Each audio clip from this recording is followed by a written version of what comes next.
I don't see a lot of movies, but I go see movies when I feel like there'll be some emotional payoff. That storytelling that makes me feel the feelings, understanding our lives, ourselves through cinema. When a movie brings me to tears, that's the best. I love that feeling. So I went to see The Last Showgirl, Pamela Anderson's new movie, the other day, expecting an emotional experience. And this is my assessment. Now, I'm not a movie reviewer. I'm not telling you what to do. I think everyone should decide for themselves if they want to see a movie or not. This is just my experience if you're curious, because the movie I think doesn't really open wide until January, but in LA we got to see it early. This movie touches on a lot of themes.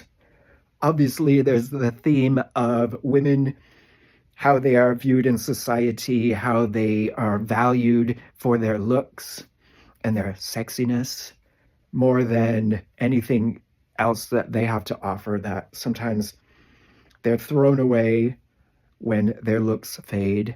I mean, look at the makeup industry, the hold it has on people. Look at the plastic surgery industry, injectables, how people use them in an effort to feel good about themselves. It's a big business. So obviously that's an important theme in this movie. The movie also touches on a lot of other themes, like being an artist, how difficult it is to have a job that you truly are passionate about and be able to support yourself with that job, especially as an artist. Parenting, the role of the mother versus the role of the father, and how the expectations are different. Healthcare, aging, in terms of being able to support yourself. Social Security is mentioned. There's a storyline about a young dancer who, and her family's reaction to her choice of career, Las Vegas, and how the entertainment industry is changing as the generations change. There are a lot of themes. Oh, addiction is a big one too. So there are many, many themes in this movie. And in my opinion, a lot of these themes are just mentioned but not really explored. There's a lot of time spent with beautiful shots of scenery and people outside in the scenery or inside in the scenery, and they're being in the environment while they process certain emotions. And the movie itself is only about an hour and a half, but I feel like if some of those moody shots were replaced with conversations, I'm a big lover of movies where there's a lot of talking, there are a lot of deep conversations, because in my life that's the kind of things that I enjoy.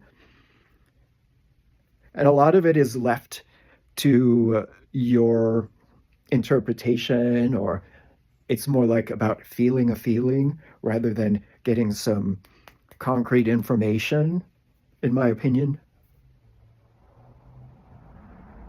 More time could have been spent exploring some of the other characters and their particular situations to make a very layered experience with a lot to process afterward, which I love those movies where the next day I'm thinking about the movie and making connections. And I did that a little bit with this movie.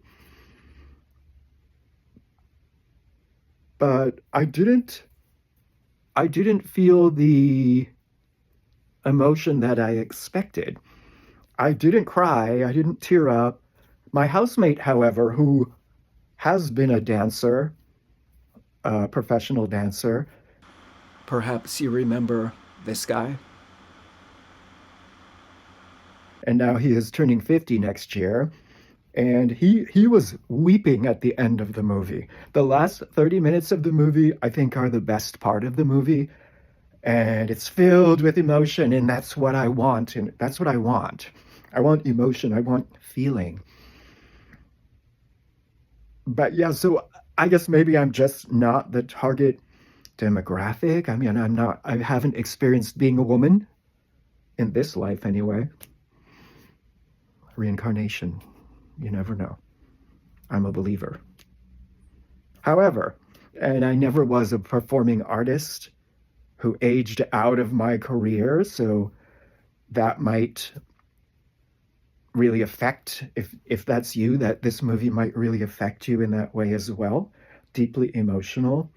Pamela Anderson, I love her. I actually bought her book because I saw an interview with her, and I love her so much that I wanted to support her, and I really admire how she's going barefaced or minimal makeup.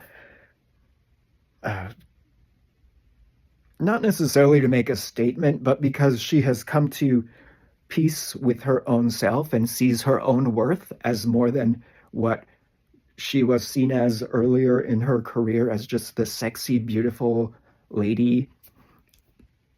And that was pretty much her entire value in many people's eyes.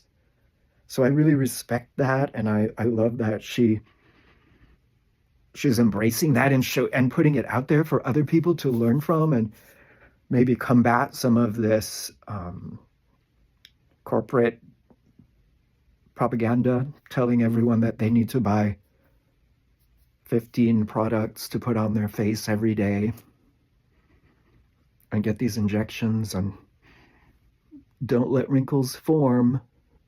God forbid you get a crease on your forehead. I am in my best light here today, by the way. It's my best lighting. So I really respect that. Also, Jamie Lee Curtis, she goes balls out.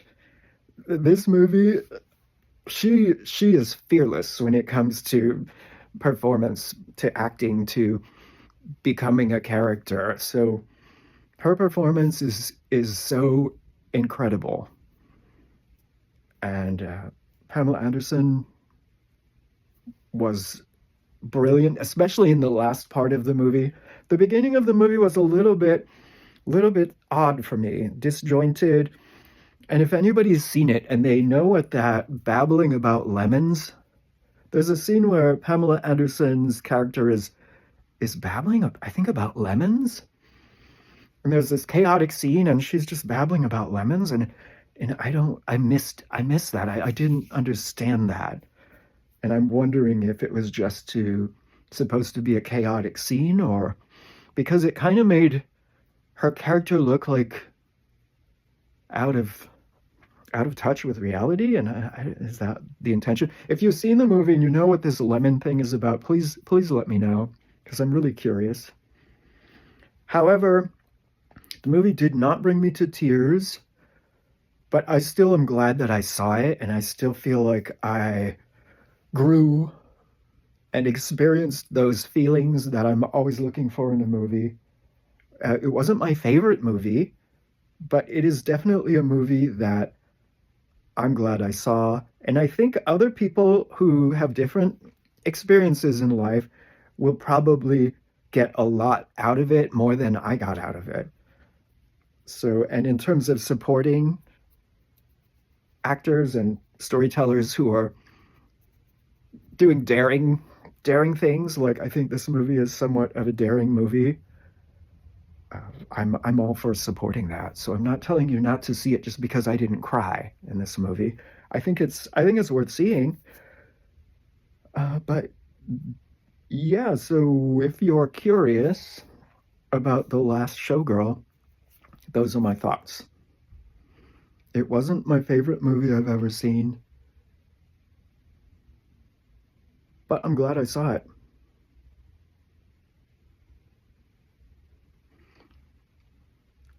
Does that mean anything?